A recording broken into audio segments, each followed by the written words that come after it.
Hi everyone, welcome to Kernel Bytes. இன்னைக்கு நம்ம பார்க்க போகிற வீடியோ என்ன அப்படின்னா எம்சிபி பற்றி பார்க்க போகிறோம்.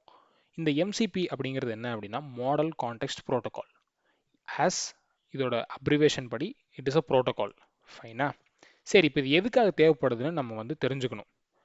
ஃபார் எக்ஸாம்பிள், இப்போ நீங்கள் ChatGPT கிட்ட போயிட்டு உங்களோட லாஸ்ட் மெயிலை படித்து பார்த்து சம்மரைஸ் பண்ணி என்கிட்ட கொடு அப்படின்னு நீங்கள் சொல்கிறீங்க. இதை பண்ணணுன்னா நீங்கள் என்ன பண்ணுவீங்க?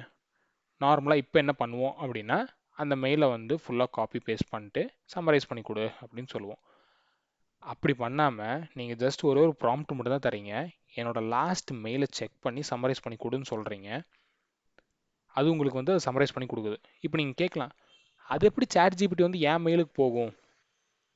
என் மெயில் எப்படி அதெல்லாம் ரீட் பண்ணும்? அது செக்யூர்டாக இருக்குமா? அது எப்படி அப்படி பண்ணும் அப்படின்னா, அதை பண்ண வைக்கிறதுக்கான முக்கியமான ஒரு கீ தான் எம்சிபி. சரி, ஒன்றும் இல்லை, இந்த ChatGPTயும் ஜிமெயிலும் கனெக்ட் ஆகணும், ரைட்டா?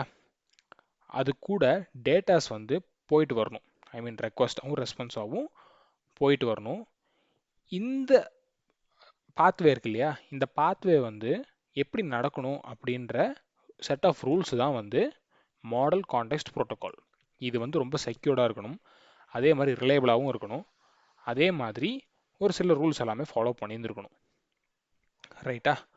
ஆஸ் இது ஒரு யூனிவர்சல் ப்ரோட்டோகாலாக இருக்கணும். இது கிளாடுக்கு மட்டும் இல்லை, ChatGPTக்கு மட்டும் இல்லை, ஜெமினைக்கும் மட்டும் இல்லை, எல்லா மாடல்ஸுமே இதை தான் ஃபாலோ பண்ண போகுது. எப்படி ஒரு ப்ரௌசர் ஒரு சர்வர் கிட்ட HTTPS ப்ரோட்டோகாலை மட்டும் பேஸ் பண்ணி வெப் ப்ரௌசிங்கை சாத்தியப்படுத்துதோ, அதே மாதிரி ஒரு ஏஐ மாடல் மற்ற சர்வீஸ் கூட மற்ற ரிசோர்ஸ் கூட கனெக்ட் பண்ணி அதில் இருக்கிற டேட்டாவை ஃபெச் பண்ணி அதை மேனிப்புலேட் பண்ணுறதுக்காகவும் என்ன ப்ராம்ப்ட் கொடுக்குறோமோ, யூசர் என்ன பண்ண சொல்கிறாங்களோ அதை பண்ண வைக்கிறதுக்கு இந்த ப்ரோட்டோகால் யூஸ் ஆக போகுது. ஃபைனா? இப்போ நமக்கு எம்சிபினா என்னன்னு புரிஞ்சிருச்சு. இது எப்படி ஒர்க் ஆகுது, இதோட ஆர்கிடெக்சர் என்னன்னு நம்ம இப்போ புரிஞ்சுக்க போகிறோம். ஆஸ் ஒரு எக்ஸாம்பிளாக, இப்போ ஒரு யூசர் இருக்கான். இந்த யூசர் கிளாட் கிட்ட போகிறான். இந்த கிளாட் இந்த ஹோஸ்ட். அதாவது இங்கே மெயின் 3 பாயிண்ட்ஸ் இருக்குது. ஃபஸ்ட்டு ஹோஸ்ட், கிளைண்ட், அதுக்கப்புறம் எம்சிபி சர்வர். ஃபைனா? ரைட். இப்போ யூசர் கிளாட் கிட்ட வந்துட்டான். கிளாட் கிட்ட வந்துட்டு இந்த மாதிரி எனக்கு என் கிட்டப்பில் இருக்கிற, ஃபார் எக்ஸாம்பிள் என்னோட கிட்டப்பில் இருக்க சேட்டிங் அப்ளிகேஷன் இருக்குது. அந்த சேட்டிங் அப்ளிகேஷனில் இப்போ லாஸ்ட்டாக நான் என்ன கமிட் பண்ணியிருக்கேன், என்ன சேஞ்சஸ் பண்ணியிருக்கேன் அப்படின்னு சொல்லிட்டு நான் தெரிஞ்சுக்கணும். இதை நான் கிட்டப் ரெபாசிட்டரியில் போயிட்டு பார்க்கணுன்னு எனக்கு விருப்பம் இல்லை. இப்போ நான் கிளாட் கிட்ட சொல்லிட்டேன். இந்த கிளாட் என்ன பண்ணும்? ஆஸ் இஸ் ஹோஸ்ட் தானே, இதுக்கு தெரியும் நம்ம என்ன பண்ணணும் என்ன பண்ணக்கூடாதுன்னு. ஆஸ் யூசர் ப்ராம்ப்ட் கொடுத்தோடனே என்னென்ன ரெக்வஸ்ட் எல்லாம் வேணும், என்னென்ன பண்ணணும்னு சொல்லி இதுக்கு ஒரு ஐடியா இருக்கும். இது எம்சிபி கிளைண்ட் கிட்ட போகும். இந்த எம்சிபி கிளைண்ட்டுங்கிறது என்ன அப்படின்னா, இப்போ நீங்கள் ஒரு ஆஃபீஸோ இல்லை ஒரு ஹோட்டலோ போனால் ரிசப்ஷனிஸ்ட் இருக்காங்கல்ல, அவங்கள மாதிரி இந்த எம்சிபி கிளைண்ட்டை இமேஜின் பண்ணிக்கோங்க.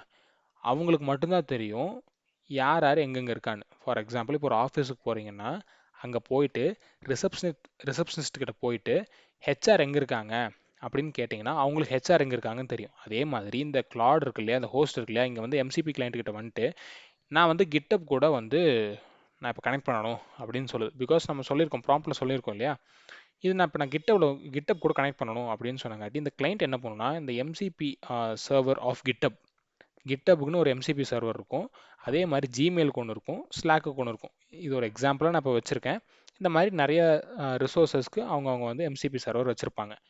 ஃபைன். இப்போ இந்த கிளைண்ட் என்ன பண்ணுன்னா, இந்த எம்சிபி சர்வருக்கு ஃபார்வர்ட் பண்ணிடும்.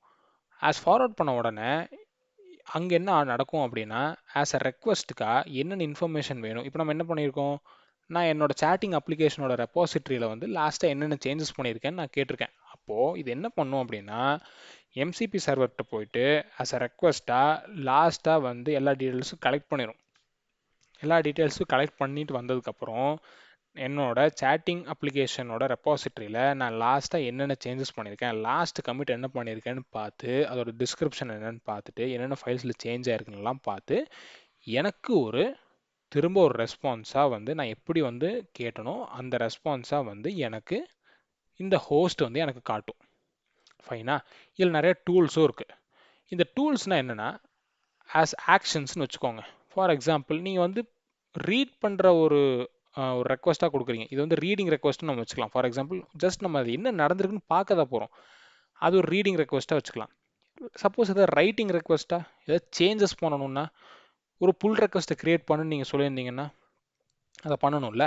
அதை பண்ணணுன்றனால இன்பில்ட்டாக வந்து டூல்ஸ் வச்சுருந்துருப்பாங்க. அந்த டூல்ஸ் வந்து அந்த டூலுக்கு வந்து ஒரு ரெக்வஸ்ட் போகும். இந்த மாதிரி ஒரு புல் ரெக்வஸ்ட்டை க்ரியேட் பண்ணு அப்படின்ற போது அதே எம்சிபி சர்வர்கிட்ட போயிட்டு ஒரு புல் ரெக்வஸ்ட் க்ரியேட் பண்ணும். நீங்கள் எந்த ரெப்பாசிட்டரியிலேருந்து புல் ரெக்வஸ்ட் க்ரியேட் பண்ணணும்னு சொல்கிறீங்க, எந்த பிரான்ச்லேருந்து சொல்கிறீங்க, என்ன டிஸ்கிரிப்ஷன் அங்கே வைக்கணும், எல்லாமே நீங்கள் சொல்லிட்டீங்க அப்படின்னா அது பேஸ்டாக வந்து அது நடக்கும். ஃபைனா, இப்படி தான் வந்து எம்சிபி வந்து ஒர்க் ஆகுது. சரி, இதை நம்ம பார்க்கணும். எங்கே இதெல்லாம் பார்க்குறது அப்படின்னு பார்த்தீங்கன்னா, இப்போ நீங்கள் கிளாட் வந்தீங்கன்னு வச்சுக்கோங்க. இங்கே ப்ளஸ் ஐகான் இருக்கும். இந்த ப்ளஸ் ஐகானில் கனெக்டர் அப்படின்னு ஒன்று இருக்கும். இந்த கனெக்டரில் நீங்கள் கஸ்டம் கனெக்டர் வேணுனாலும் நீங்கள் ஆட் பண்ணிக்கலாம். இல்லை ஆல்ரெடி இருக்கிற ஆல்ரெடி பில்டின் கனெக்டரையும் நீங்கள் வந்து ஆட் பண்ணிக்கலாம். இப்போ நீங்கள் பார்த்தீங்கன்னா நான் சொன்ன மாதிரி ஜிமெயிலுக்கான ஒரு கனெக்டர் இருக்குது, கூகுள் டிரைவுக்கானது ஒன்று இருக்குது, அதுக்கப்புறம் ஸ்லாக் இருக்குது. இப்போ மற்றது எல்லாமே மற்ற ரிசோர்ஸஸ் எல்லாத்துமே வந்து இங்கே வந்து அவங்க ப்ரொவைட் பண்ணியிருந்திருக்காங்க. இப்போ ஃபிக்மாக்கு இருக்குது, மைக்ரோசாஃப்ட் 365 இருக்குது, நோஷனுக்கு இருக்குது, அதுக்கு அடுத்து வந்து ஹப்ஸ்பாட்டுக்கு இருக்குது, ஸ்லாக்குக்கும் இருக்குது, ஒர்க் ஓஎஸ் இருக்குது, ஜூம் ஃபார் கிளவுட் அதுவும் இருக்குது, அடோபும் இருக்குது, மைக்ரோசாஃப்ட் லேர்னுக்கும் இருக்குது. எல்லாவோட ரிசோர்ஸுமே இண்டிவிஜுவல் ரிசோர்ஸ்க்கான இது எல்லாமே ஃபார் எக்ஸாம்பிள் இது எம்சிபி சர்வர்னு வச்சுக்கோங்க. ஃபைனா, இந்த கனெக்டர் இருக்கு இல்லையா, இந்த கனெக்டர் வந்து ஆட் பண்ணிட்டீங்கன்னா இந்த எம்சிபி கிளைண்ட்டில் வந்து இது இருக்கும். இந்த எம்சிபி கிளைண்ட்லேருந்து இப்போ நீங்கள் ஜிமெயில் போகணுன்னு இருந்ததுன்னா இந்த ஜிமெயிலுக்கான எம்சிபி சர்வர் கூட கனெக்ட் ஆயிரும். இப்படி தான் வந்து எம்சிபி ஒர்க் ஆகுது. ஸோ நீங்கள் இங்கே இருந்தபடியே வந்து என்னென்ன வேணும் அப்படின்னு சொல்லிக்கலாம். இது வந்து டெவலப்மெண்ட்டை வந்து இன்க்ரீஸ் பண்ணும், டைம் கன்சப்ஷனை வந்து இன்னுமே கொஞ்சம் கம்மி பண்ணும். அவ்வளோதான். இதுதான் எம்சிபிக்கான ஒரு ஓவர்வியூ அண்ட் ஒரு ஆர்கிடெக்சரிக்கல் வியூ அண்ட் ஒரு எக்ஸ்ப்ளனேஷன் வீடியோ. இதில் உங்களுக்கு ஏதாச்சும் டவுட் இருந்தாலும் சரி, ஏதாச்சும் சஜஷன்ஸ் இருந்தாலும் சரி, இல்லை இது வேறு மாதிரி எப்படி வேணால் சொல்லலாம்னு உங்களுக்கு ஒரு ஐடியா இருந்தாலும் சரி, எவ்ரி ஃபீட்பேக்ஸ் எல்லாமே நீங்கள் வந்து கமெண்ட் செக்ஷனில் வந்து மென்ஷன் பண்ணுங்கள். And that's it for today. Thank you so much.